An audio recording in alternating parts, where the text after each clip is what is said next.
പിതാവ് നല്ല തൃശ്ശൂരുകാരനാണ്.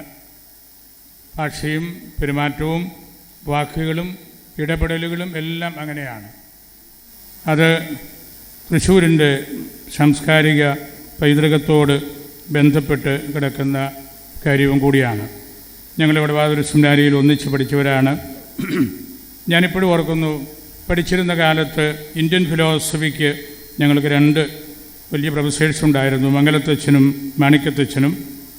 ഇപ്പോൾ നമ്മുടെ തടത്തലച്ഛനാണ് ഇന്ത്യൻ ഫിലോസഫിയോടെ പഠിപ്പിക്കുന്നത്. പഠനത്തിൻ്റെ 1 കൊല്ലം കഴിയുമ്പോൾ നമുക്ക് ഫിലോസഫിയിൽ ഒരു പേപ്പർ 10-40 പേജസ് എഴുതണം. എനിക്ക് സർവേപ്പള്ളി രാധാകൃഷ്ണൻ്റെ ചിന്തകൾ ഇഷ്ടമായിരുന്നു. അപ്പം ഞാൻ അന്ന് തട്ടിൽ ബ്രദറിനോട് ഒരിക്കൽ പറഞ്ഞു, എനിക്ക് ഈ വിഷയം ഇഷ്ടമാണ്, ഞാൻ അതിനെക്കുറിച്ചാണ് എൻ്റെ തീസിസ് പേപ്പർ എഴുതാൻ കരുതുന്നത്. അപ്പോൾ അദ്ദേഹം എന്നോടൊരു കാര്യം പറഞ്ഞത് എൻ്റെ മനസ്സിലുണ്ട്. സർവേപ്പള്ളി രാധാകൃഷ്ണൻ്റെ ഫിലോസഫി നല്ലതാണ്, പക്ഷേ താനത് എഴുതുമ്പോൾ എങ്ങനെയാണ് അതിൽ നിന്ന് ഒരു ക്രിസ്ത്യൻ ഫിലോസഫിയുടെ ഫൗണ്ടേഷൻസ് കണ്ടെത്താൻ സാധിക്കുന്നത്, എന്തു വേണം എഴുതാനെന്ന്. അതെനിക്ക് വലിയൊരു പ്രബോധനമായിരുന്നു. ഞാൻ ഒരുപാട് തവണ അന്ന് തട്ടിൽ ബ്രദർ പറഞ്ഞ ആ കാര്യം പല വിഷയങ്ങൾ കൈകാര്യം ചെയ്യേണ്ടി വരുമ്പോഴെല്ലാം എൻ്റെ ഓർമ്മയിൽ സൂക്ഷിക്കുന്നുണ്ട്. എങ്ങനെയാണ് ഇന്ത്യൻ ഫിലോസഫിയിൽ നിന്ന് ഒരു ക്രിസ്ത്യൻ ഫിലോസഫി രൂപീകരിക്കേണ്ടത് എന്നാണ് നമ്മൾ പഠിക്കേണ്ടതെന്ന്. അങ്ങനെ എന്നും നല്ല നിലപാടുകളും കറക്ഷൻസും എല്ലാവർക്കും നൽകുന്ന പ്രിയപ്പെട്ട ആളാണ് തട്ടിൽ പിതാവ്. തൃശ്ശൂർ നമ്മളുടെ സഭയുടെ വലിയ കേന്ദ്രമാണ്. ഏറ്റവും ആദ്യമായിട്ട് സഭയ്ക്ക് ഒരു ഭരണപരമായ ഒരു ശൈലി തന്നെ കിട്ടിയത് തൃശ്ശൂരിനാണെന്ന് നമുക്ക് അറിയാം. തൃശ്ശൂരിൻ്റെ വലിപ്പവും അവിടുത്തെ ക്രൈസ്തവ സമൂഹത്തിൻ്റെ പ്രാധാന്യവും മറ്റ് സാംസ്കാരിക പ്രാധാന്യവും എല്ലാം മനസ്സിലാക്കിക്കൊണ്ടാണ് അന്ന് പരിശുദ്ധ സിംഹാസനം ആ ഒരു വലിയ ക്രമീകരണം ചെയ്തത് എന്ന് നമുക്കറിയാം. വികാരിയാത്തുകൾ വന്നപ്പോൾ അതിലാദ്യത്തേത്, ഒന്നിച്ച് 2 കിട്ടിയപ്പോൾ ആദ്യത്തേത് തൃശ്ശൂരായിരുന്നു. ആ ഒരു പൈതൃകമാണ്, അതിൻ്റെ ഒരു വിപുലമായ വളർച്ചയാണ് ഇന്ന് തൃശ്ശൂരിൽ നിന്ന് സഭയുടെ മേജർ ആർച്ച് ബിഷപ്പ് തട്ടിൽ പിതാവ് ആയിട്ട് വന്നപ്പോൾ നമ്മൾ കാണുന്നതും ഇപ്പോൾ അനുഭവിച്ച് അറിയുന്നതും. നമ്മളുടെ സഭ അനുഗ്രഹീതമായൊരു സഭയാണ്. അപ്പസ്തോലിക ശ്ലൈഹിക പാരമ്പര്യത്താൽ അനുഗ്രഹീതമായ സഭ.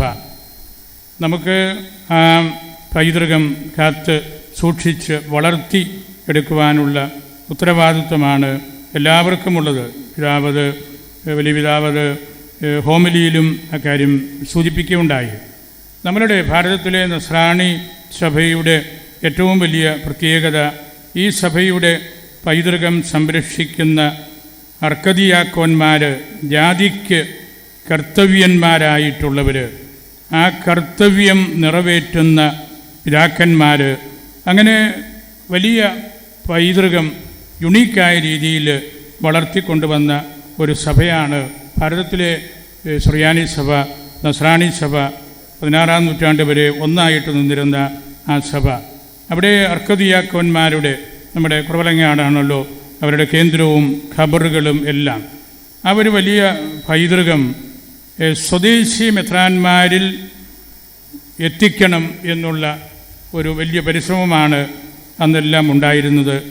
ഇപ്പോൾ നമ്മൾ മേജർ ആർച്ച് ബിഷപ്പിൽ കാണുന്നത് അതാണ്.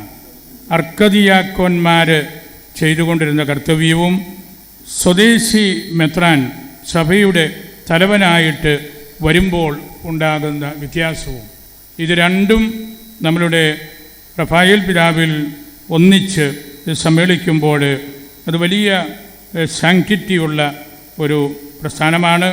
നസ്രാണികളുടെ ശീർഷകത്വം, സോയിജൂറിസ്, തദ്ദേശീയ സ്വഭാവം, സ്വാതന്ത്ര്യബോധം എന്നൊക്കെ പറയുന്നതെല്ലാം ഈ ഒരു സേക്രഡായിട്ടുള്ള ഇൻസ്റ്റിറ്റ്യൂഷനിലാണ്.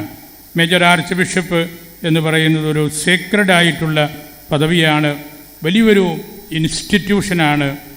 സഭ ഇന്ന് കത്തോലിക്ക കൂട്ടായ്മയിൽ നിൽക്കുന്ന സഭകളിൽ ഏറ്റവും മുൻപിൽ നിൽക്കുന്ന പ്രാധാന്യമുള്ള സഭയും അതിൻ്റെ ശ്രേഷ്ഠമായ ഭരണ സംവിധാനത്തിൻ്റെ കാര്യങ്ങളുമാണിത്.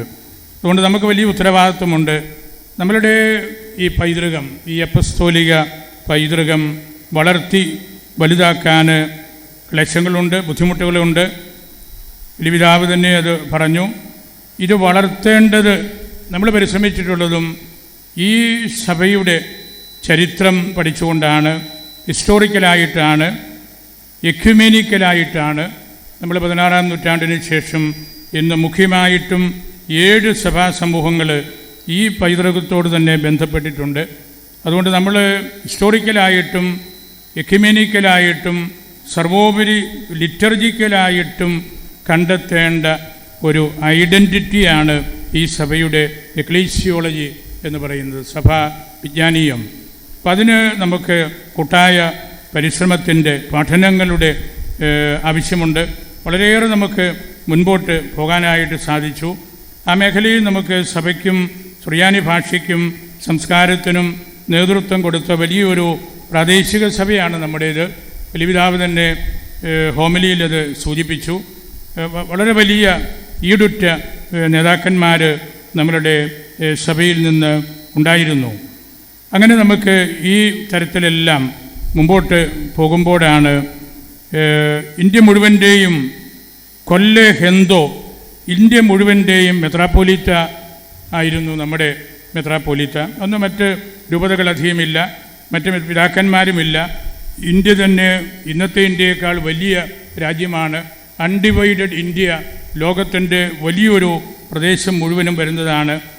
അത് വാസ്തവത്തിൽ പിതാവിനെ ഷംഷാബാദിൻ്റെ ചുമതല സിനഡ് ഏൽപ്പിച്ചപ്പോൾ മുതൽ ഈ ഒരു വിത്ത് വളരുന്നുണ്ടായിരുന്നു. ഇന്ത്യ മുഴുവൻ്റെയും ചുമതല 10-23 സ്റ്റേറ്റുകളിൽ വ്യാപിച്ചു കിടക്കുന്ന ഷംഷാബാദിൻ്റെ മെത്രാനായിട്ട് പരിശുദ്ധ പിതാവ് അദ്ദേഹത്തെ നിയമിച്ചപ്പോൾ ഈ ഒരു കൊല്ലെ ഹെന്തോ, ഇന്ത്യ മുഴുവൻ്റെയും ഭരണം, ഇന്നത് ലോകം മുഴുവൻ്റേതും ആയി. ഏതു അപ്പസ്തോലിക പൈതൃകവും ലോകം മുഴുവനുമാണ് ഇന്നതിൻ്റെ ടെറിറ്ററി. പണ്ട് നമുക്ക് കേരളമായിരുന്നു, അല്ലെ ഇന്ത്യ ആയിരുന്നു എന്ന് പറഞ്ഞാൽ ഇന്ന് നമ്മുടേതും ലോകം മുഴുവനുമായി. ഏത് ശ്ലൈഹിക സഭയുടേതും അങ്ങനെയാണ്. സഭ വളരുമ്പോൾ ഇതിനെ കൂട്ടി നിർത്തുക. ഞാൻ പലപ്പോഴും പറയാനുള്ളൊരു കാര്യമാണ്, church is catholic because Christ is catholic. ഈശോയാണ് ലോകം മുഴുവനും കാതോലികമായിട്ടുള്ളത്. സഭ കാതോലികമാകുന്നതിൻ്റെ കാരണം അതാണ്. നമ്മളുടെ ഈ സഭ നമ്മുടെ കേരളത്തിൽ 1-ാം നൂറ്റാണ്ടിൽ തന്നെ ആരംഭിച്ച് ഇന്ന് ഇന്ത്യ മുഴുവനായി, ഇന്ത്യക്ക് പുറത്തും 4-5 വലിയ രാജ്യങ്ങളിൽ രൂപതകളായിട്ട് വരുമ്പോൾ അതൊന്നും കേവലം നാഷണൽ ചർച്ചസായിട്ട് മാറിപ്പോകേണ്ടതല്ല. പലപ്പോഴും നമ്മൾ കാണുന്നതാണ് പൗരസ്ത്യ സഭകളിൽ ഇത് വളർന്നു വരുമ്പോൾ അതെല്ലാം ഇംഗ്ലണ്ടിലെ സഭ അല്ലെങ്കിൽ ഓസ്ട്രേലിയയിലെ സഭ അങ്ങനെ പോകേണ്ടതല്ല. അങ്ങനെ പോകേണ്ട നാഷണൽ ചർച്ചസ് അല്ല. ഇതൊറ്റ സഭയാണ്. സിറോ മലബാർ സഭയുടെ അപ്പസ്തോലിക പൈതൃകത്തിൻ്റെ വളർച്ചയാണ്. ലോകം മുഴുവനും വ്യാപിക്കേണ്ട ഈ നസ്രാണി സഭയുടെ ഏകത്വമാണ് അവിടെയും നമ്മൾ ഊന്നിപ്പറയേണ്ടത്.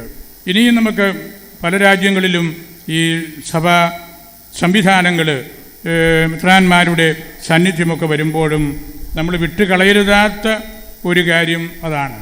നാഷണൽ ചർച്ചസായിട്ട് പോകേണ്ടതല്ല. നമ്മൾ ഏകവും കാതോലികവും പരിശുദ്ധവുമായ ശ്ലൈഹിക സഭയായിട്ട് നിൽക്കണം. മേജർ ആർച്ച് ബിഷപ്പിൻ്റെ ശുശ്രൂഷ സംവിധാനത്തിൽ വരേണ്ട കാര്യമാണ് എന്ന കാര്യത്തിൽ നമ്മൾ 100% ഉറച്ചു നിൽക്കണം. അപ്പോഴാണ് തോമായുടെ സിംഹാസനത്തിൽ ഇരിക്കുന്നവൻ എന്ന അർത്ഥം നമ്മളുടെ സഭയുടെ തലവന് പൂർണ്ണമായ അർത്ഥത്തിൽ കിട്ടുന്നത്. തോമായുടെ സിംഹാസനം അത് വെറും ഒരു കസേരയല്ലല്ലോ. അത് ഈ ശ്ലീഹാവഴി ഈ രാജ്യത്തും ഇന്ന് ലോകം മുഴുവനിലും നമ്മൾ വളർത്തി വലുതാക്കിയെടുത്ത ആ ആരാധനക്രമവും ആ ചരിത്രവും ആത്മീയതയും പരിശുദ്ധ കുർബാനയും കുദാശകളുമെല്ലാമാണ്. അത് മറ്റ് ഓർത്തഡോക്സ് സഭകളുമായിട്ടെല്ലാം ഇന്ന് നമ്മൾ പങ്കുവയ്ക്കുന്നുണ്ട്.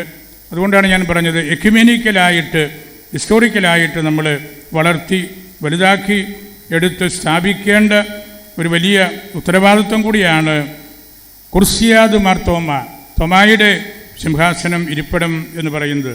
അതിന് എല്ലാ അർത്ഥത്തിലും യോഗ്യനായ സമർത്ഥനായ ടീച്ചറാണ്, പ്രീച്ചറാണ്, ഹെറാൾഡറാണ്, ഹീലറാണ് നമ്മളുടെ ഇപ്പോഴത്തെ മേജർ ആർച്ച് ബിഷപ്പ് എന്ന് നമുക്കറിയാം. നമ്മളിന്ന് കൂടുതലായിട്ട് വലിയൊരു പ്രാർത്ഥനാ സമൂഹം പരിശുദ്ധ കുർബാനയിൽ ഒന്നിച്ച് അടിസ്ഥാനപരമായ കാര്യങ്ങളെല്ലാം കണ്ട് മനസ്സിലാക്കി. നമ്മൾ വളരുമ്പോൾ നമുക്ക് പ്രയാസങ്ങൾ, പ്രതിസന്ധികൾ എല്ലാമുണ്ട്. സഭ ദൈവജനമാണ്. ആ ഒരു മുഖ്യ പ്രബോധനം ബൈത്ത ദ അലഹ, ദൈവത്തിൻ്റെ ജനമാണ് സഭ എന്ന എക്ലീസിയോളജിയാണ് നമ്മളുടെ മേജർ ആർച്ച് ബിഷപ്പ് വളർത്തി വലുതാക്കാനായിട്ട് പരിശ്രമിക്കുന്നത്. ഒരു സഭയുടെ ജീവൻ അതിലെ പട്ടക്കാരാണ്, അച്ഛന്മാരാണ്. സഭയുടെ കരുത്ത് അതിലെ അൽമായരാണ്. സഭയുടെ പ്രസാദാത്മകത അതിലെ സമർപ്പിതരാണ്. അതിനെക്കുറിച്ചെല്ലാം പിതാവ് വിശദമായിട്ട് ഹോമിലിയിൽ പറഞ്ഞു കഴിഞ്ഞു. അങ്ങനെ നമുക്ക് നല്ല ശക്തിയുള്ള അപ്പസ്തോലിക സഭയായിട്ട് നമ്മളുടെ പിതാവിൻ്റെ ഈ ശുശ്രൂഷ നേതൃത്വത്തിൽ വരികയും ഇതിൻ്റെ അപ്പസ്തോലികതയും ഇതിൻ്റെ സ്വദേശീയമായിട്ടുള്ള ഇത് ഈ രാജ്യത്തിലെ സഭയായിട്ട് വളർന്നതാണ്. ഇത് രണ്ടും വളർന്ന് വലുതായി ലോകം മുഴുവനും എത്തുമ്പോൾ അതിലേക്ക് നമ്മൾ കൊടുക്കേണ്ട ഒരു ദർശനം, ഒരു ഫിലോസഫി, ഒരു കാഴ്ചപ്പാട്, അതെല്ലാം വളരെ വിപുലമായിട്ടുള്ള കാര്യമാണെന്ന് നമുക്കറിയാം.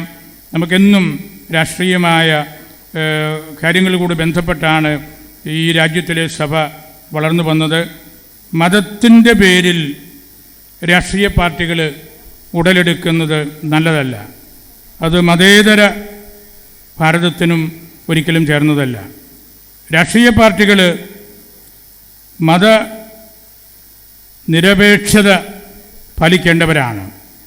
മതം രാഷ്ട്രീയവൽക്കരിക്കുന്നതും മതനേതൃത്വം രാഷ്ട്രീയ പാർട്ടികളെ അമിതമായിട്ട് നിയന്ത്രിക്കുന്നതും ശരിയല്ല. ഒരു രാജ്യത്തും അത് ശരിയല്ല. നമ്മളും അത് സൂക്ഷിക്കണം. നമുക്ക് ധാർമ്മികമായ, ആത്മീയമായ, ഹാർമോണിയസ് ആയിട്ടുള്ള കാര്യങ്ങൾക്കൊക്കെ ചിന്തകൾ കൊടുക്കാൻ, നമ്മളുടെ അഭിപ്രായങ്ങൾ പറയാനൊക്കെ നമുക്ക് സ്വാതന്ത്ര്യമുണ്ട്. നമ്മൾ ഭാരതത്തിൻ്റെ ഭരണഘടന സംരക്ഷിക്കാൻ ഒരു മൈനോറിറ്റി സമൂഹം എന്ന നിലയിൽ നമുക്ക് വലിയ ഉത്തരവാദിത്വമുണ്ട്. ഇന്നൊരുപാട് നേതാക്കന്മാർ വലിയ പിതാവിലേക്ക് ശ്രദ്ധിക്കുന്നുണ്ട്. പ്രധാനമന്ത്രിയെ കണ്ടതുമെല്ലാം നമ്മൾ കണ്ടതാണ്. അങ്ങനെ ലോക നേതാക്കന്മാരും ശ്രദ്ധിക്കുന്ന ഒരു സീക്രട്ട് ഇൻസ്റ്റിറ്റ്യൂഷനാണ് സിറോ മലബാർ സഭയുടെ മേജർ ആർച്ച് ബിഷപ്പ് പദവി എന്നത് നമ്മളും തിരിച്ചറിയണം. നമ്മളും എല്ലാവരും ചേർന്ന് പിതാവിനെ സംരക്ഷിക്കണം. പിതാവിന് നല്ല പ്രൊട്ടക്ഷൻ കൊടുക്കണം. ഈ സഭയുടെ ഐക്യം അതിൻ്റെ പൂർണ്ണതയിൽ വളർന്നു വരുവാനായിട്ട് എല്ലാവരും പരിശ്രമിക്കണം. A society without history is like a man without memory എന്ന് പറയാറുണ്ടല്ലോ. നമ്മുടെ ചരിത്രം നമ്മൾ കൂടുതൽ പഠിക്കണം. നമ്മുടെ ദൈവാരാധനക്രമങ്ങൾ നമ്മൾ വിപുലമായ രീതിയിൽ പഠിച്ച് അതിൽ നിന്നുള്ള ആത്മീയത കണ്ടെത്തുവാനുമായിട്ട് നമ്മൾ പരിശ്രമിക്കണം. ഇന്ന് പിതാവ് തികച്ചും അപ്രതീക്ഷിതമല്ലെങ്കിലും നമ്മെ സംബന്ധിച്ച് അപ്രതീക്ഷിതമായിരുന്നു പിതാവിൻ്റെ വരവ്. പിതാവ് വളരെ ആത്മീയ ഊന്നൽ കൊടുത്തുള്ള പരിശുദ്ധ കുർബാനയും മനോഹരമായ തിരുവചന പ്രഘോഷണവും നൽകി. അൽഫോൻസാമ്മയെക്കുറിച്ച് സുന്ദരമായിട്ട് സംസാരിച്ചു. ഞാനിവിടെ പലപ്പോഴും പറഞ്ഞിട്ടുള്ളതാണ്, അൽഫോൻസാമ്മ ആൾത്തര എക്ലീസ്യ ആണ്. സഭയുടെ നല്ല ഒരു മാതൃകയാണ്. അൽഫോൻസാമ്മയെ കൂട്ടുപിടിക്കുമ്പോൾ, അമ്മയുടെ ജീവിത വഴികൾ നമ്മൾ കണ്ടെത്തുമ്പോൾ നമുക്ക് കൂടുതലായിട്ടുള്ള ഉണർവും ഉന്മേഷവും എല്ലാം ഈ സഭയ്ക്കും സഭ നേതൃത്വത്തിനും ലഭിക്കും എന്നത് ഉറപ്പാണ്. നമ്മുടെ വലിയ പിതാവ് വലിയൊരു പ്രീച്ചറാണ്, ഒരു ഗ്രാൻഡ് പ്രീച്ചറാണ്. അദ്ദേഹം പ്രസംഗിക്കാത്ത രാജ്യങ്ങൾ ചുരുക്കമായിരിക്കുമെന്നാണ് എനിക്ക് തോന്നുന്നത്. അദ്ദേഹത്തെ പോലെ ഇന്ത്യ പരിചയമുള്ള ആരും നമ്മളിൽ ഇല്ല എന്ന് നമുക്ക് നിസ്സംശയം പറയാം. ഇന്ത്യ മുഴുവനും അദ്ദേഹം യാത്ര ചെയ്ത് ഈ രാജ്യത്തെ എല്ലാ മെത്രാന്മാരോടും നേരിട്ട് കണ്ട് ബന്ധം പുലർത്തിയിരിക്കുന്ന ആളാണ് തട്ടിൽ പിതാവ്. അതൊരു യുണീക്കായിട്ടുള്ള ഘടകമാണ്. പിതാവിനവരെ കാണാനും അവിടെ ചെല്ലാനും അല്ലെങ്കിൽ പിതാവിൻ്റെ അടുത്തേക്ക് അവർക്ക് വരാനുമൊക്കെയുള്ള നല്ലൊരു തുറവി പിതാവിന് ഉണ്ട്. അത് പിതാവിൻ്റെ പ്രീച്ചിങ്ങും പിതാവിൻ്റെ ലീഡർഷിപ്പും എല്ലാം ഒരുപോലെ വളർത്തി കൊണ്ടുവന്ന ഒരു കാര്യമാണ്. അതുകൊണ്ട് നമ്മുടെ സഭയ്ക്ക് നമുക്ക് നമ്മുടെ ഈ രാജ്യത്തിനും വലിയ പ്രതീക്ഷയുണ്ട്. പിതാവിൻ്റെ ഇടപെടലുകളും നിലപാടുകളും പ്രബോധനങ്ങളും ഈ സഭയുടെ പൂർണ്ണമായ ഐക്യത്തിലേക്ക് നമ്മളെ എത്തിക്കും എന്ന പൂർണ്ണമായ വിശ്വാസമാണ് എനിക്കുള്ളത്. നമ്മളുടെ വിട്ടുപോയിട്ടുള്ള നഷ്ടപ്പെട്ടു പോയിട്ടുള്ള ഏതെങ്കിലും കാര്യങ്ങൾ ഉണ്ടെങ്കിൽ അതിനെ കണ്ടെത്താനും അത് ഹൃദയത്തോട് ചേർത്ത് വെച്ച് അത് വളർത്തി എടുക്കുവാനുമൊക്കെ നമുക്ക് സാധിക്കണം. അത് കഴിയും. വേദശാസ്ത്രികൾ പറയാറുണ്ട്, Adam who has named and catalogued every being. ഈ ലോകത്തിലുള്ള ഓരോ ജീവിക്കും പേര് കൊടുത്ത് അതിനെ കാറ്റലോഗ് ചെയ്ത സയൻറ്റിസ്റ്റാണ് ആഡം എന്ന്. എൻ്റെ ഒരു ചിന്ത, തട്ടിൽ പിതാവിന് ഇത് എളുപ്പത്തിൽ സാധിക്കും.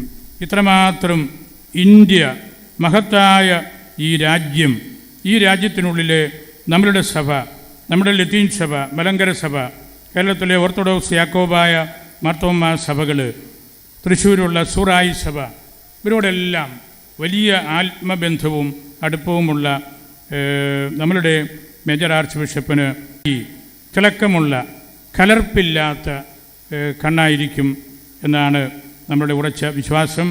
നമുക്ക് പാലക്കാർക്ക് പിതാവിനെ വലിയ ഇഷ്ടമാണ്.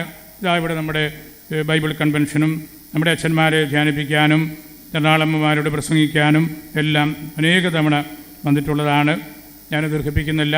നമുക്ക് നമ്മളുടെ മേജർ ആർച്ച് ബിഷപ്പിലൂടെ let us learn more from the riches and richness of the Syro Malabar church. ഈ സഭയുടെ അടിസ്ഥാനപരമായ ആ ഒരു വലിയ ട്രഷറി എന്താണെന്ന് കണ്ടെത്താനും എല്ലാവരെയും കൂട്ടി യോജിപ്പിച്ച് ഈ സഭയ്ക്ക് നല്ല നേതൃത്വം കൊടുക്കുവാനും പിതാവിന് സാധിക്കട്ടെ എന്നാണ് നമ്മുടെ പ്രാർത്ഥന. പിതാവ് ഇന്നിവിടെ വന്നതിൽ ഇന്നലെ രൂപതാ കേന്ദ്രത്തിലുണ്ടായിരുന്നു. ഒരുപാട് സന്ദർശകരെ കണ്ടു. അതിനെല്ലാം ഞങ്ങൾക്ക് വലിയ സന്തോഷമുണ്ട്. പിതാവ് ഇനിയും ഇതെല്ലാം പിതാവിൻ്റേതാണല്ലോ. അൽഫോൻസാമ്മയുടെ പുണ്യകുടീരവും കുറവലങ്ങാട് ആദ്യത്തെ മേജർ ആർക്കി എപ്പിസ്കോപ്പൽ പള്ളിയും എല്ലാം മേജർ ആർച്ച് ബിഷപ്പിൻ്റേതാണ്. അപ്പോൾ അതുകൊണ്ട് തന്നെയാണ് പിതാവിനോട് പറഞ്ഞത്, ഞാൻ അറിയാതെയും ചിലപ്പോൾ ഇവിടെ വന്ന് പോയേക്കാം എന്ന്. പിതാവിന് അതിനുള്ള അവകാശമുണ്ട്. എൻ്റെ അനുവാദമോ ആശീർവാദമോ ഒന്നും പിതാവിന് ഉപകാരപ്പെടുകയില്ല, ആവശ്യവുമില്ല. പിതാവിൻ്റേതാണിത്. പിതാവ് നിയമം പഠിച്ച ആളാണ്, കാനൻ ലോയിൽ PhD-കാരനാണ്. അതുകൊണ്ടാണ് പറഞ്ഞത് പിതാവ് അറിയാണ്ടും ഞാൻ ഇതിലേക്ക് വന്ന് പോയേക്കുമെന്ന്. അത് അവകാശപ്പെട്ട കാര്യമാണ്, എനിക്ക് വിരോധമൊന്നുമില്ല, അത് സന്തോഷമേ ഉള്ളൂ. പിതാവ് കൂടെ വരണം. പിതാവ് രൂപതയുടെ ഔദ്യോഗികമായിട്ടുള്ള സന്ദർശനത്തിനും വരണം. ഞങ്ങൾക്ക് എല്ലാവർക്കും പിതാവിനെ ഇഷ്ടമാണ്. പിതാവിൻ്റെ ഭാഷയും പിതാവിൻ്റെ പൊട്ടിച്ചിരികളും തമാശകളും എല്ലാം. പിതാവ് നല്ലൊരു ഹീലറാണ്, ആരെയും വിട്ട് കളയാതെ. എന്നാൽ നല്ല നിലപാടുകൾ കാർഡിനൽ ന്യൂമാനെ പോലെയാണ്. ന്യൂമാൻ്റെ അടിസ്ഥാനപരമായ ഒരു നിലപാട് ക്രൂവൽ മേഴ്സി എന്നതായിരുന്നു. ക്രൂവൽ മേഴ്സി, എല്ലാവരോടും കരുണ കാണിക്കണം, പക്ഷേ കാര്യം പറഞ്ഞിട്ടായിരിക്കണം. ഒരപ്പൻ ചിലപ്പോൾ ക്രൂവലായിട്ട് മക്കളോട്, ഭാര്യയോട്, അയൽക്കാരോട് പെരുമാറേണ്ടി വരും. ക്രൂവൽ മേഴ്സി അതൊരു വലിയൊരു ഒരു കാര്യമാണ്. നമ്മൾ പൂർണ്ണമായ കരുണ കാണിക്കണം, പക്ഷേ കാര്യം പറയാതെയുള്ള കരുണയായിരിക്കരുത്. അങ്ങനെ പിതാവിൻ്റെ ആ വ്യക്തിത്വത്തോട് ചേർന്ന് നിൽക്കുന്ന അടിസ്ഥാനപരമായ ക്രിസ്ത്യൻ ഫിലോസഫിയിലൂടെ ഈ സഭയ്ക്കും ഈ സമുദായത്തിനും വിശാല ഇന്ത്യക്കും നല്ല നേതൃത്വം നൽകാനിടയാകട്ടെ.